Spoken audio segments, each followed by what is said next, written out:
আপনি বঙ্গবন্ধুকে বিশ্বাসঘাতক বলেছেন। আমি আমার জায়গা থেকে বাংলাদেশের স্বাধীন বাংলাদেশের নাগরিক হিসেবে এর প্রতিবাদ জানিয়ে রাখলাম। আপনাকেও বলে দেই সেটি বঙ্গবন্ধু না, আপনার কাছে হতে পারে। শোনেন, আপনি উপস্থাপক। এই টেলিভিশনগুলোতে যারা কাজ করছে, যারা চাকরি করছে, তারা সাংবাদিকতার কাভারে আসলে ওই সকল দেশের এজেন্সির লোক, এবং এটা খুব কমন প্র্যাকটিস, সারা দুনিয়াতে আছে। এখানে আকবর ভাই আছেন, উনি এইগুলো খুব ভালো জানেন, স্ট্র্যাটেজিক যে জায়গাগুলো আছে, যে কিভাবে এজেন্সি সাংবাদিকতা আড়ালে এমবেডেড কাজটা করে বিভিন্ন দেশে।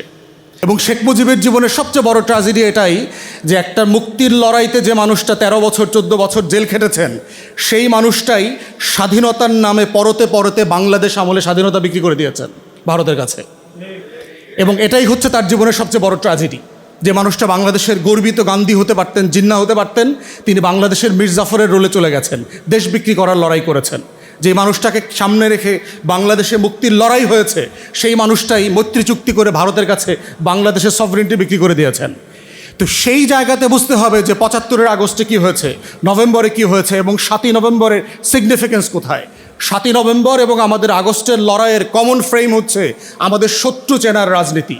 আজাদির লড়াইয়ের প্রধানতম শর্ত হচ্ছে ইতিহাসের মধ্য দিয়ে আমার শত্রু চিনতে হবে। এটাই হলো আমার সায়েন্স, এটাই বেঁচে থাকার শর্ত। এবং একটা রাষ্ট্রের আজাদির শত্রুকে যদি আমরা বারবার চেনার পরে আবার ওই ফাঁদে পড়ি, তাহলে ওই রাষ্ট্রকে বারবার রক্ত দিয়ে, ঘাম দিয়ে, শ্রম দিয়ে, আবু সাঈদদের রক্তের উপর দিয়ে বারবার লড়াই করতে হবে, কিন্তু দেশ স্বাধীন থাকবে না। তো ঠিক একই বাস্তবতায় আওয়ামী লীগের জন্ম হচ্ছে আজন্ম পাপ এবং আমাদের নিরাপত্তার হুমকি। ওর জন্ম কিন্তু পলাশী দিবসে, বারবার বলেছি, দেশবাসীকে বুঝতে হবে। এবং এটা কাকতালীয় হইতে পারে, বাট দিন শেষে 1949 সালের 23শে জুন পলাশী দিবসে তার জন্ম। তো ওর জন্মটাই হচ্ছে আজন্ম পাপ, যে ওর জন্মটাই হচ্ছে একটা প্রতিবন্ধত্ব নিয়ে জন্মাইছে, যে ও শুধুমাত্র বাংলাদেশের স্বাধীনতা সার্বভৌমত্বের ক্ষতি করবে, এই ক্ষতি করার মধ্য দিয়েই সে বেঁচে থাকবে। এটাই তার ব্লাড ফ্লো, এটাই তার ব্লাড সার্কুলেশন তৈরি করে, এটাই তার পলিটিক্যাল ডায়ালিসিস। এটাই যে কিডনি নষ্ট হলে ডায়ালিসিস করতে হয় না, দূষিত রক্তকে শোধন করে আবার পরিশুদ্ধ করে।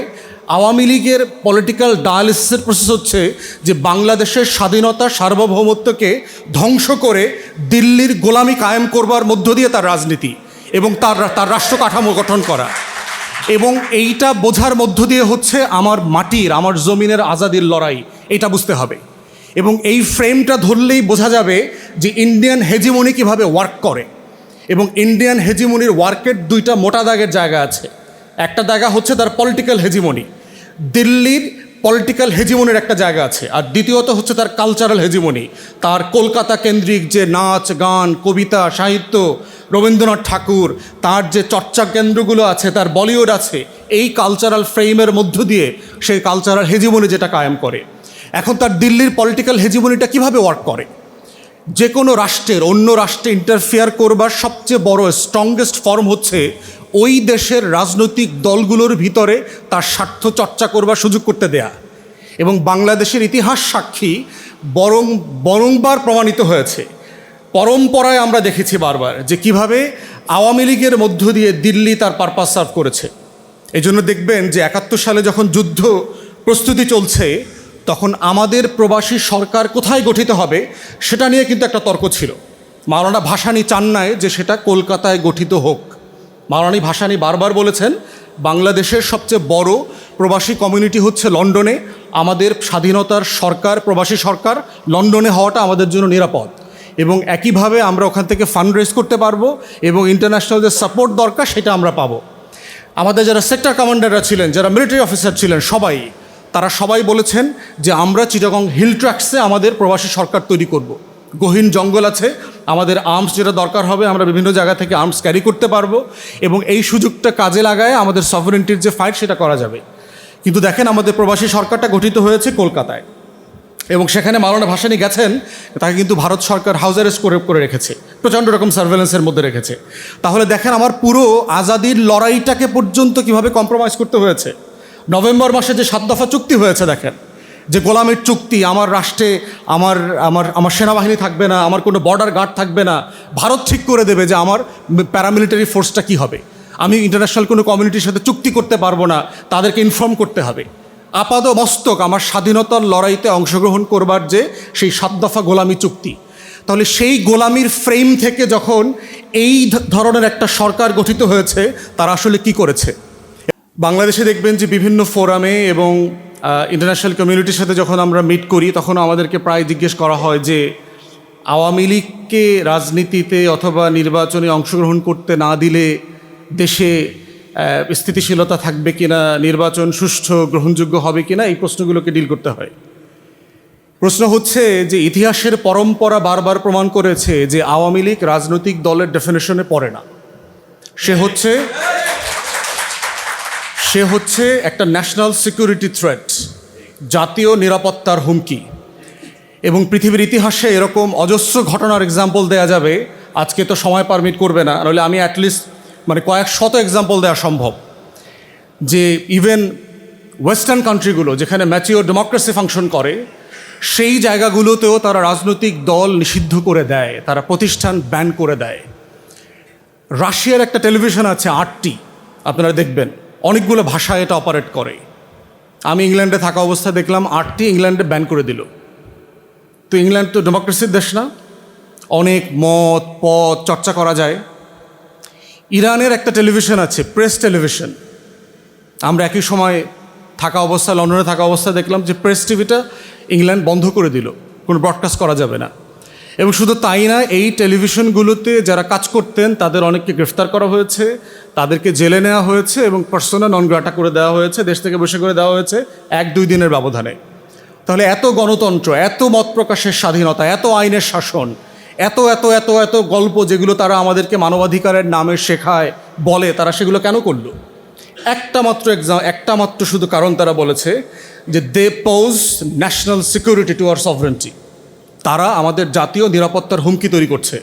কারণ এই টেলিভিশনগুলোতে যারা কাজ করছে, যারা চাকরি করছে, তারা সাংবাদিকতার কাভারে আসলে ওই সকল দেশের এজেন্সির লোক। এবং এটা খুব কমন প্র্যাকটিস, সারা দুনিয়াতে আছে। এখানে আকবর ভাই আছেন, উনি এইগুলো খুব ভালো জানেন, স্ট্র্যাটেজিক যে জায়গাগুলো আছে, যে কিভাবে এজেন্সি সাংবাদিকতা আড়ালে এমবেডেড কাজটা করে বিভিন্ন দেশে। ঠিক একইভাবে দেখেন হায়দ্রাবাদে কি হয়েছে। আজকের ভারত কিন্তু 47-এর ভারত না, ভারত 47-এ এত বড় ছিল না।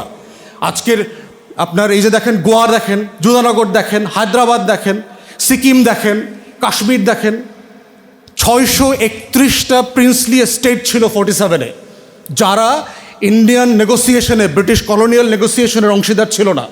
তাদেরকে সবাইকে অপশন দেওয়া হয়েছিল, তারা যে যেখানে যেতে চায় সেখানে যেতে পারবে, তারা স্বাধীন থাকবার কথা ছিল।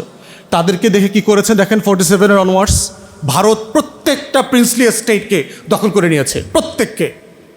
সর্বশেষ আপনার সিকিম নিয়েছে 75 সালে। কিভাবে নিয়েছে? সিকিম যে কংগ্রেস, ন্যাশনাল কংগ্রেস ছিল, সেই কংগ্রেসের লিডারশিপকে ইনফিল্ট্রেট করে নিয়েছে। সেই লেন্দুক দর্জি কাজে সে সফল হয়েছে, কারণ যেটা ভারতের বলয়ের মধ্যে ছিল। বাংলাদেশ অংশে 2বার সে সাকসেসফুলি ফেল করেছে। 75-এ ফেল করেছে দেশ নিতে, দেশের করায়ত্ত নিতে, এবং 24-এ ফেল করেছে। এবং এটাই আমাদের আজাদির লড়াইয়ের সফলতা বারবার।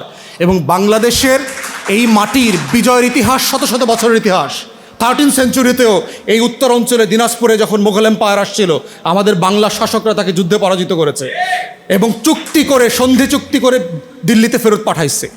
অতএব আমাদের বোঝার যেমন জায়গা আছে যে আমার মুক্তির লড়াইয়ের শত্রু কারা, দিল্লিকেও বুঝতে হবে যে we are not for sale, আমরা বানের পানিতে ভাইসে আসি নাই। আমাদের লড়াইয়ের 1000 বছরের এক্সাম্পল আছে। আমাদের হাজার হাজার শহীদরা জীবিত আকারে এই মাটিতে চড়ে বেড়ায় শুধুমাত্র সার্বভৌমত্বের জন্য জীবন দেবে বলে। অতএব সেই জায়গাতে 75 এবং 24-এর অমিলের জায়গাটা হচ্ছে এইখানে, যে আজাদের শত্রু একইভাবে প্রমাণিত হয়েছে। শেখ মুজিব, শেখ পরিবার, আওয়ামী লীগ, দিল্লির গোলামরা পরাজিত হয়েছে।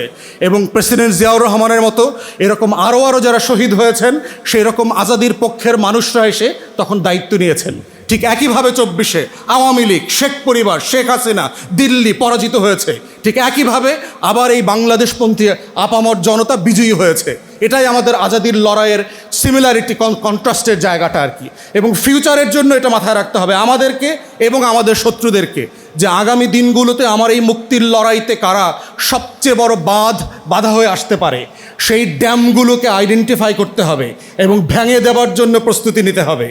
প্রশ্ন হচ্ছে, আমরা বিভিন্ন রাজনীতি করি, এখানে বিভিন্ন রাজনৈতিক দলে আছি, কিন্তু আজাদির প্রশ্নে, স্বাধীনতার প্রশ্নে, সার্বভৌমত্বের প্রশ্নে, আত্মমর্যাদার প্রশ্নে, জাতীয় স্বার্থের প্রশ্নে, আমার ফরেন পলিসি, আমার defence policy, there is no difference of opinion. There can be no difference of opinion, come what may. এটা বিএনপি আসুক, জামাত আসুক, অন্য দল আসুক, কোয়ালিশন আসুক, এই প্রশ্নগুলো হচ্ছে কমন কোয়েশ্চেন।